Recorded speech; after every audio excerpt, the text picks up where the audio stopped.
evening sky blazed with an otherworldly light as George trudged through Oakwood Park, his mind weary from a long day at the library. Shadows stretched across the path, and a cool breeze rustled the leaves overhead. He rubbed his eyes, wondering if the flickering stars were playing tricks on him. Suddenly, a brilliant flash illuminated the darkening sky.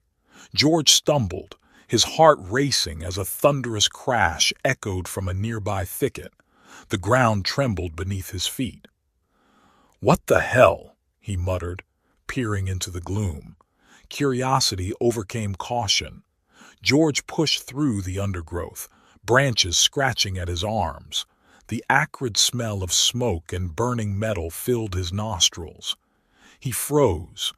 A small silvery capsule lay half buried in the earth, steam hissing from its ruptured hull. It was unlike anything he'd ever seen, sleek, alien, and utterly impossible.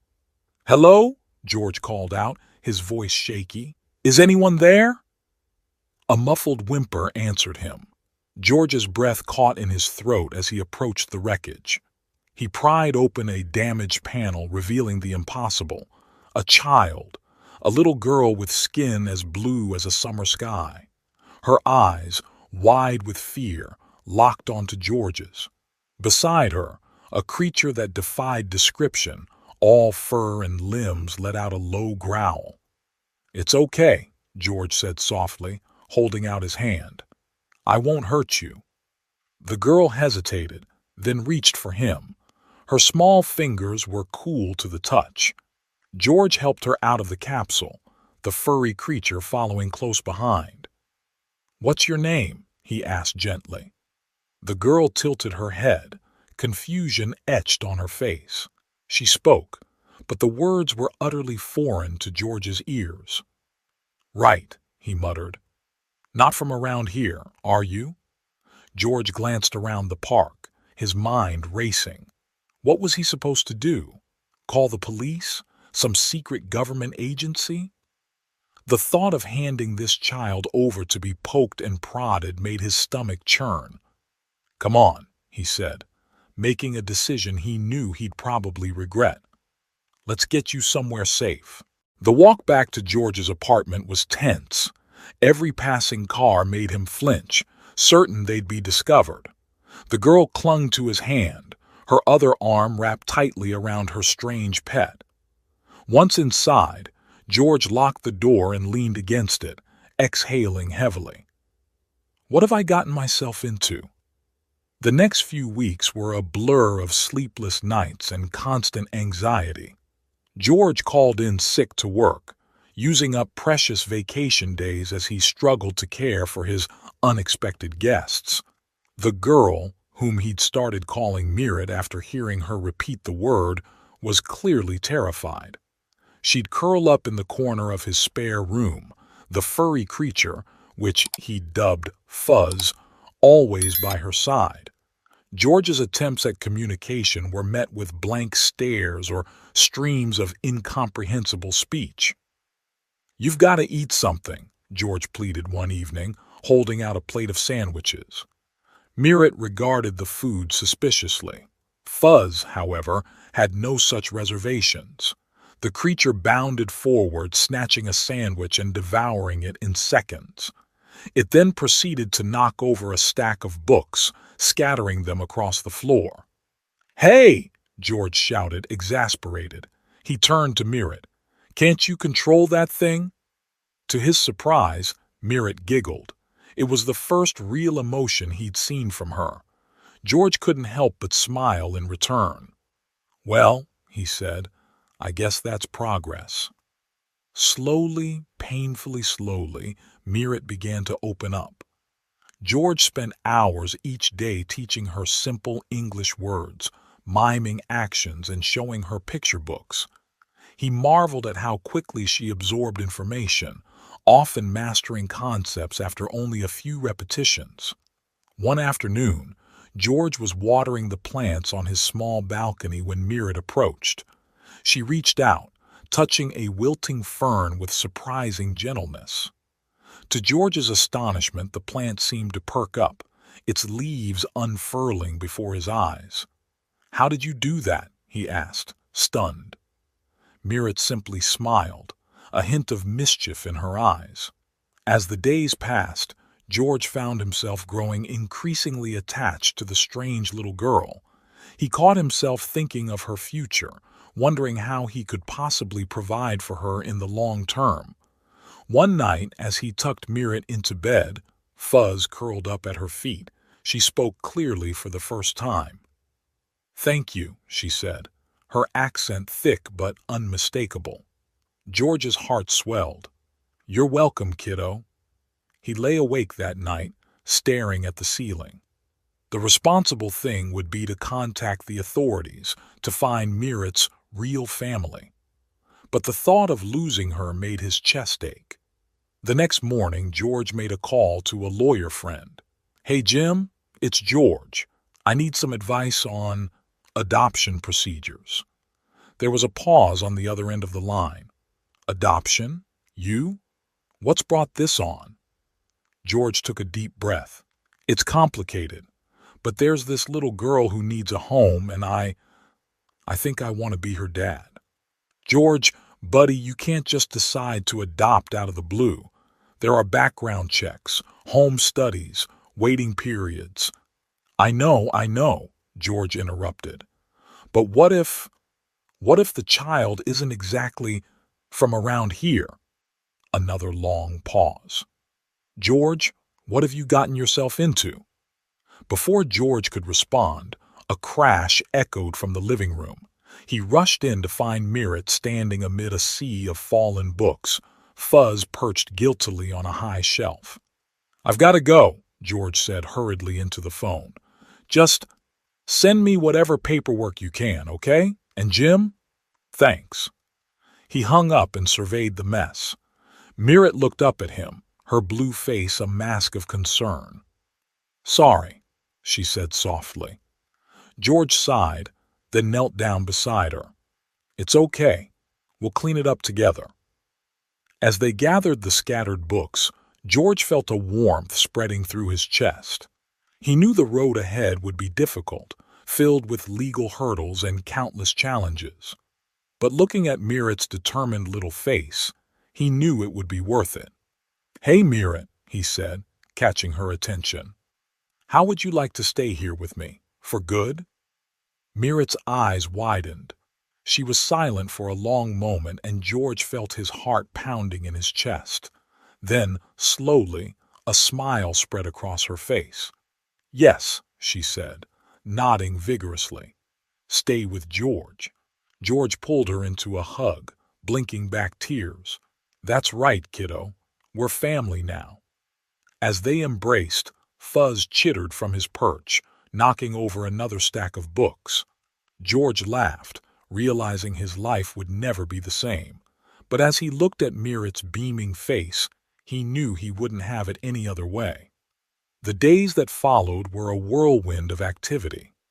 George pored over adoption paperwork, trying to figure out how to navigate a system that clearly wasn't designed for extraterrestrial children. He called in favors from friends, seeking advice on everything from legal loopholes to forging documents. All the while, Mirret continued to surprise him. Her grasp of English improved rapidly, and she devoured every book George brought home from the library.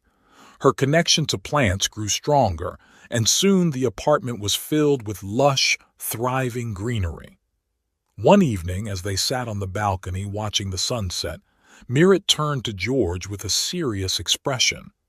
"Why are you doing this?" she asked, her voice small but clear. George considered the question carefully. Because I care about you, Mirret. I want to give you a good life here." Mirret's brow furrowed. "But I'm different, not like other children." "Hey," George said gently, taking her hand. "Different isn't bad. It's what makes you special." "Special," Mirret repeated, testing the word. She looked up at the darkening sky, a hint of sadness in her eyes. "I miss my home sometimes." George felt a pang of guilt. "I know, kiddo. And if we ever find a way to get you back there safely, I promise we'll try. But until then, I hope you can think of this as your home too." Mirret was quiet for a long moment. Then she leaned against George's side, her small form warm against him. "I think I'd like that," she whispered. As the first stars began to twinkle overhead, George made a silent vow. He would do whatever it took to protect this child, to give her the love and security she deserved. The path ahead was uncertain, fraught with challenges he could scarcely imagine, but looking down at Mirret's peaceful face, he knew he was ready to face them all. The universe had brought this impossible, wonderful girl into his life, and George was determined to be the father she needed, no matter what the future might hold. A year had passed since that fateful night in Oakwood Park. George stood at the entrance of Hillside Elementary, his hand resting protectively on Mirret's shoulder. The school bustled with activity, a sea of children flooding through the doors. Among them, George spotted a few alien children, green-skinned, multi-limbed, even one with antennae, but none quite as striking as Mirret's vibrant blue. "You ready, kiddo?" George asked, trying to keep the nervousness out of his voice. Mirret nodded, clutching her backpack tightly. "I think so," she said softly. As they walked through the hallways, George couldn't help but notice the stares and whispers that followed them. He squeezed Mirret's hand reassuringly. "Remember," he said, kneeling down to her level, "you're smart, you're kind, and you're special. Just be yourself, okay?" Mirret managed a small smile. "Okay, Dad." The word still sent a thrill through George. He watched as Mirret entered her classroom, hoping against hope that everything would be all right. It wasn't. The first few weeks were a whirlwind of parent-teacher conferences and tense phone calls. George sat across from Mrs. Hendricks, Mirret's teacher, his frustration mounting. "I understand your concerns, Mr. Thompson," Mrs. Hendricks said, her tone placating. "But you have to understand Mirret's uniqueness is disruptive to the class." George clenched his fists under the table. "Disruptive? She's a child trying to learn, just like everyone else." Mrs. Hendricks sighed. "The other children are having trouble adjusting. Just yesterday, little Tommy Baker called her, a blue freak. We can't control what the children say at home." "But you can control what happens in your classroom," George interrupted, his voice sharp. "What are you doing to stop this bullying?"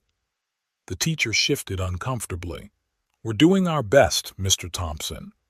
But perhaps it would be easier if Mirret tried to blend in more?" George stood abruptly, his chair scraping against the floor. "Blend in? She's blue, for crying out loud. What do you expect her to do, paint herself?" He stormed out of the office, anger and helplessness warring inside him. As he walked down the hallway, he overheard a group of children whispering and giggling. "Did you see the blue girl's lunch today? I bet she eats alien goop. My mom says we shouldn't talk to her. What if she's contagious?" George's heart sank. He found Mirret sitting alone on a bench in the courtyard, her head bowed. "Hey, sweetheart," he said gently, sitting beside her. "How was your day?" Mirret shrugged, not meeting his eyes. "Okay, I guess." "Just okay?" George prodded. Mirret was quiet for a long moment. Then, in a small voice, she asked, "Dad, why do they hate me?" The question hit George like a punch to the gut. He pulled Mirret close, feeling her tremble against him. "They don't hate you, Mirret. They don't understand. People are often afraid of things that are different." "But I don't want to be different," Mirret whispered. "I want to be like everyone else." George felt tears prick at his eyes. "I know, kiddo, I know." As the weeks wore on, George watched helplessly as Mirret withdrew further into herself. Her grades began to slip, and she spent more and more time alone in her room. Even Fuzz seemed subdued, curling up silently at her feet. One evening, as George attempted to help Mirret with her homework, frustration got the better of him. "Come on, Mirret," he snapped. "You know this. We went over it a dozen times." Mirret flinched, her eyes welling up with tears. "I'm sorry," she mumbled. I'm just stupid." George's anger evaporated instantly. No, you're not stupid. I'm sorry. I shouldn't have raised my voice." He ran a hand through his hair, feeling utterly out of his depth. Maybe we should look into other schools, or homeschooling." Mirret shook her head vehemently. "No, I don't want to run away. I want to belong." The words broke George's heart. He pulled Mirret into a hug, his mind racing. There had to be something he could do, some way to make this better. An idea began to form. The first meeting of the extraterrestrial parent support group was held in the community center on a rainy Tuesday evening. George had spent weeks putting up flyers, posting online, and reaching out to every contact he could think of. As he set up chairs in a circle, he prayed that someone, anyone, would show up. To his relief, they did. A trickle at first, then a steady stream of parents, human and alien alike, filled the room. George cleared his throat nervously. "Welcome, everyone. I'm George Thompson, and I'm the adoptive father of a blue-skinned girl named Mirret." A murmur of understanding rippled through the group. George continued, gaining confidence. "I know we all face unique challenges in raising our children, but I believe that together we can find solutions and support each other." As the meeting progressed, stories poured out. A Martian couple whose son was teased for his antennae, a human mother whose adopted Venusian daughter struggled with Earth's gravity. George listened, offering words of encouragement and jotting down ideas. By the end of the night, a sense of camaraderie had formed. Parents exchanged phone numbers and promises to meet again. For the first time in months, George felt a glimmer of hope. At home, he found Mirret curled up on the couch, a nature documentary playing on the TV. She looked up as he entered, her eyes curious. "How was your meeting, Dad?" George smiled, sitting beside her. "It was good, really good. I think we might be able to make some changes at the school." Mirret nodded, then hesitated. "Dad, can I show you something?" She led him to her room, where a small potted plant sat on the windowsill. It was unlike anything George had ever seen, iridescent leaves that seemed to shimmer in the moonlight. "It's from home," Mirret said softly. "I've been talking to it, helping it grow." As George watched, Mirret placed her hand near the plant. The leaves rustled, reaching out to brush against her blue skin. A tiny bud unfurled, revealing a star-shaped flower that glowed with a soft, otherworldly light. That's incredible," George breathed. Mirret beamed, pride shining in her eyes. "I thought maybe I could show the other kids at school. In science class?" George hesitated, weighing the potential risks and rewards. But seeing the hope in Mirret's face, he knew he couldn't say no. "I think that's a wonderful idea," he said. The day of the school's spring science fair arrived with a mix of excitement and trepidation. George helped Mirret set up her display, carefully transporting the alien plant to the gymnasium. As students and parents milled about, examining volcanoes and solar system models, a crowd began to gather around Mirret's booth. She stood nervously, her blue skin seeming to glow under the fluorescent lights. Hi everyone," she began, her voice shaky. "This is a plant from my home planet. It's called a lumina flower." The audience leaned in, fascinated. Mirret took a deep breath and placed her hand near the plant. Slowly, gracefully, the leaves began to dance, and buds blossomed before their eyes. Gasps of wonder filled the air. Children pressed closer, asking questions rapid fire. How does it do that? Can I touch it? Are there more like it? Mirret answered eagerly, her earlier nervousness forgotten. George watched from the sidelines, his heart swelling with pride.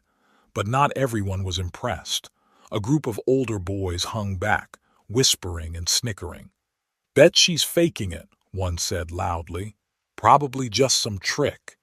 Yeah, another chimed in. No way a blue freak like her could do something that cool. George started forward, anger rising in his chest. But before he could intervene, something extraordinary happened. The Lumina flower suddenly blazed with light, its glow intensifying until it was almost blinding. Tendrils of luminescent energy snaked out, wrapping around nearby plants. In seconds, the entire gymnasium was transformed into a glowing jungle, flowers blooming and vines creeping up the walls. Screams of surprise and delight echoed through the room. In the center of it all stood Mirret, her eyes wide with shock and a hint of fear. As the initial chaos subsided, a hush fell over the crowd. All eyes were on Mirret, some filled with wonder, others with unease. The principal, Mr. Roth, pushed his way through the throng. "What in the world is going on here?" he demanded. George rushed to Mirret's side, placing a protective arm around her shoulders. "It was an accident," he explained quickly. "Mirret didn't mean to—" "It was amazing," a little girl interrupted, her eyes shining. "Can you do it again?" Other voices joined in, a cacophony of excitement and questions. But George could see the fear in some faces, the way parents pulled their children back. Mr. Roth raised his hands for silence. "I think," he said slowly, "we need to have a serious discussion about the safety of unusual abilities in our school." As the crowd buzzed with speculation, George met Mirret's worried gaze. He gave her a reassuring squeeze, even as his own mind raced with uncertainty. The spring science fair had changed everything. For better or worse, Mirret's true nature was now impossible to ignore. The coming days would bring challenges they couldn't yet imagine, but as George looked at his daughter, brilliant, unique, and unquestionably extraordinary, he knew they would face them together.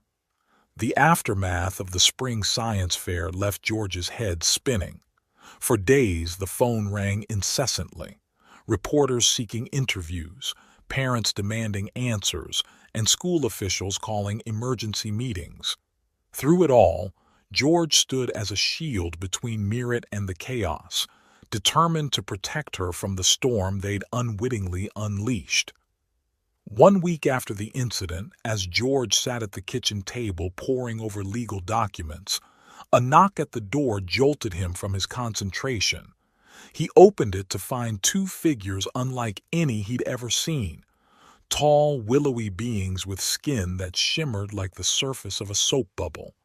Their eyes, deep and ancient, fixed on George with an intensity that made him step back. "George Thompson," one of them said, their voice a musical lilt. "We've come about Mirret." George's protective instincts flared. "Who are you? How do you know about my daughter?" The beings exchanged a look. "May we come in? This is a conversation best had in private." Reluctantly, George let them enter. As they settled in the living room, Mirret emerged from her bedroom, Fuzz trailing behind her.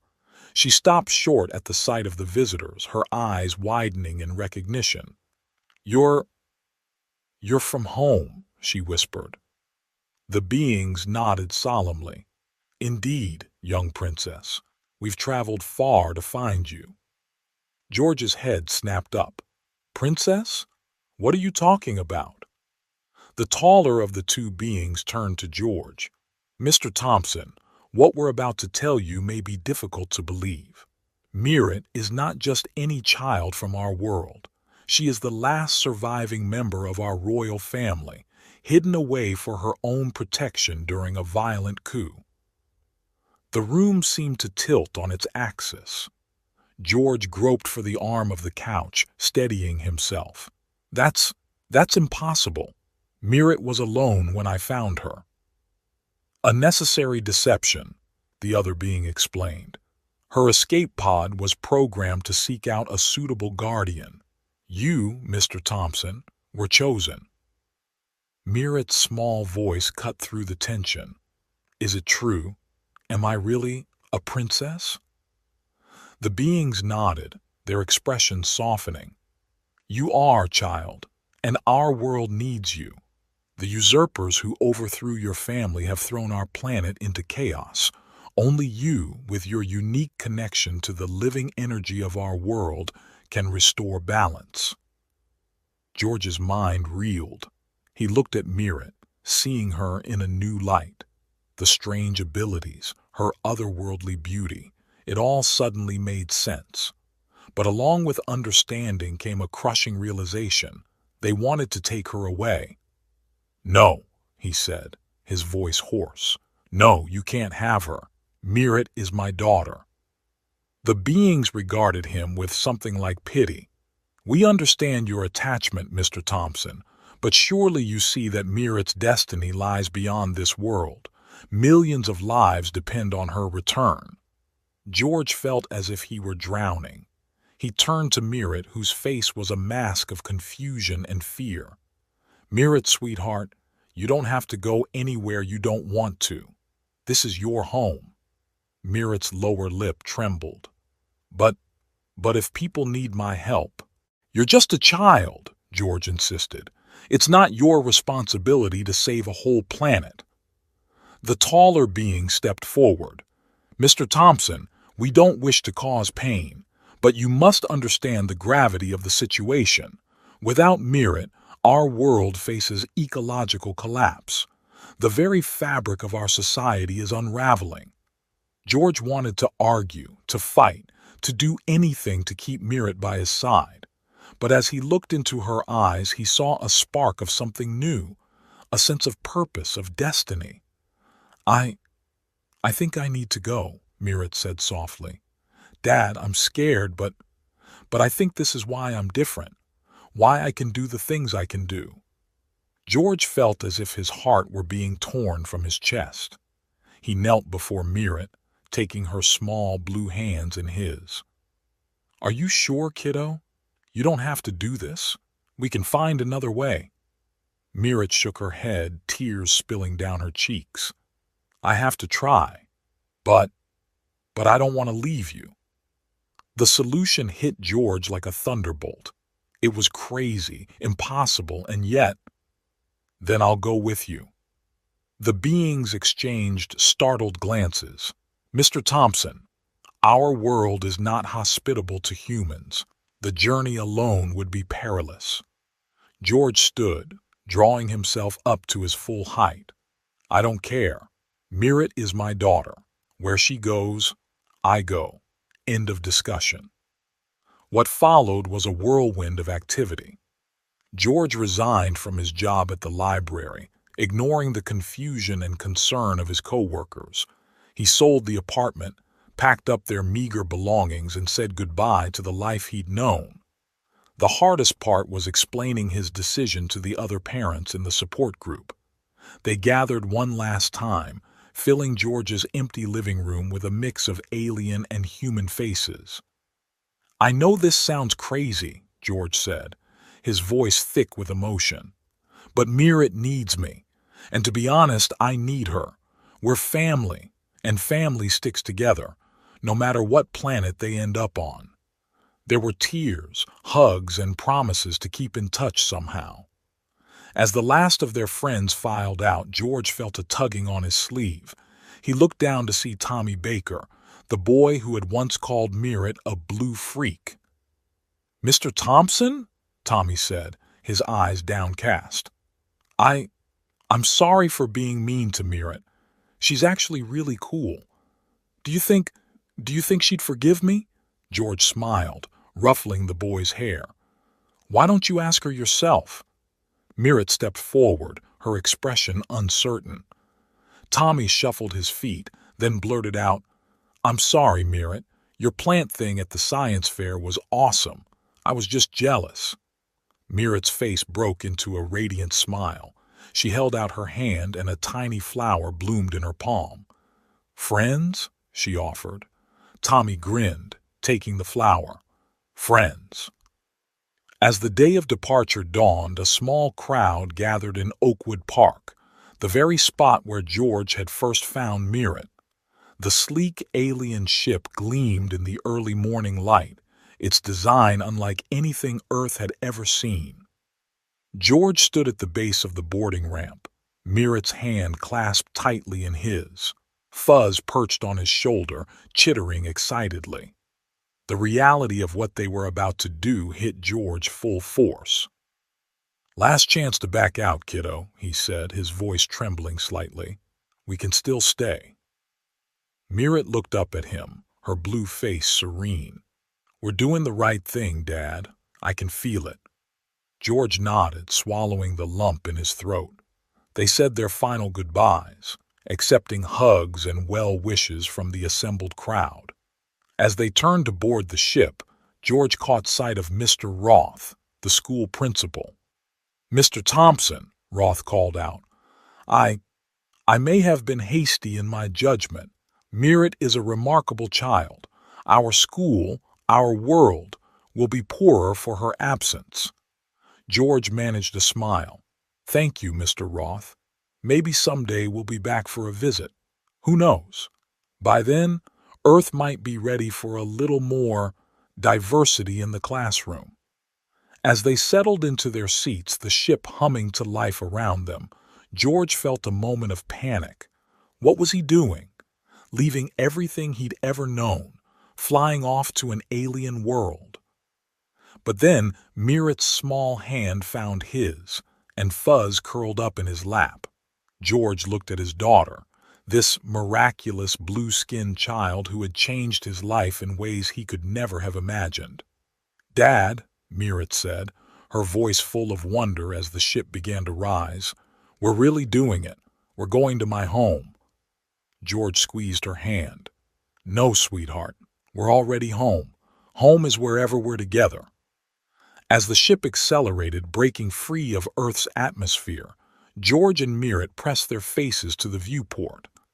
The blue marble of Earth grew smaller, a jewel set against the vastness of space. "Thank you, Dad," Mirret whispered. "Thank you for never seeing me as just a blue wonder. You taught me that family isn't about skin color or what planet you're from. It's about love." George felt tears prick his eyes, but for once they were tears of joy. "And you taught me that love knows no bounds, not even the bounds of space." The ship surged forward, carrying them towards an uncertain future. But as George held Mirret close, Fuzz purring contentedly between them, he knew that whatever challenges lay ahead, they would face them together. For they were more than father and daughter, more than human and alien. They were a family, bound by a love that transcended the stars themselves. As Earth faded from view, replaced by the glittering expanse of the cosmos, George felt a sense of peace settle over him. This wasn't an ending, he realized. It was the beginning of their greatest adventure yet.